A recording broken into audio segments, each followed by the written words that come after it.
Before there was a jazz fest in 1969, my dad, Baba Tunji, started a festival on our land in Greensburg, Louisiana.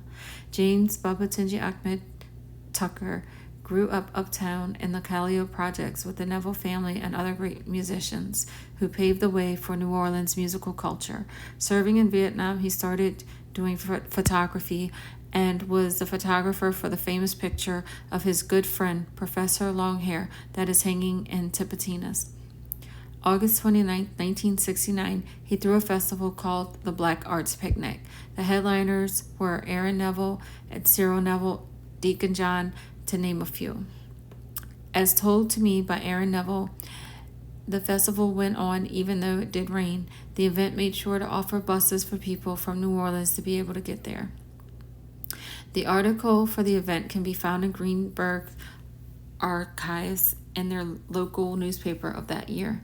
My dad's relatives fought against throwing the festival on the shared land and were trying to stop the event from happening. They lost the battle and the event took place that year but did not continue due to the family's objections. A year later, the Jazz Fest started with the same headliners. My dad worked on the committee of the Jazz Fest and suggested an area to highlight the African music culture with the name Congo Square.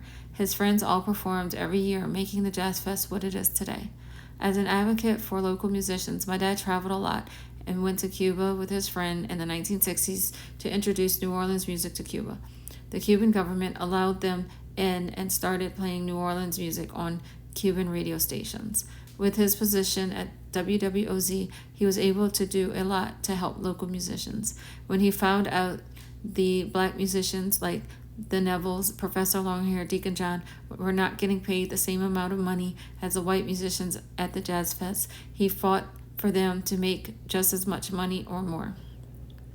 His advocacy and influence over New Orleans culture is unmatched. He also fought for the city's preservation of culture. Baba Tunji was a role model and helped pave the way for artists like Kermit Ruffins and Trombone Shorty. He was not only an advocate, but a teacher of history and culture. He was always at every second line and was good friends with the Mardi Gras Indians. We grew up going with him on Sundays to see the Mardi Gras Indians. He was also the Grand Marshal for jazz funerals. My dad's grandfather was a PhD in the 1800s. He comes from a long line of smart, innovative people. He married my mom and had 3 kids. They separated, but my mom, who earned her PhD while raising us alone, went on to be a curator at the American History Museum in Washington, D.C.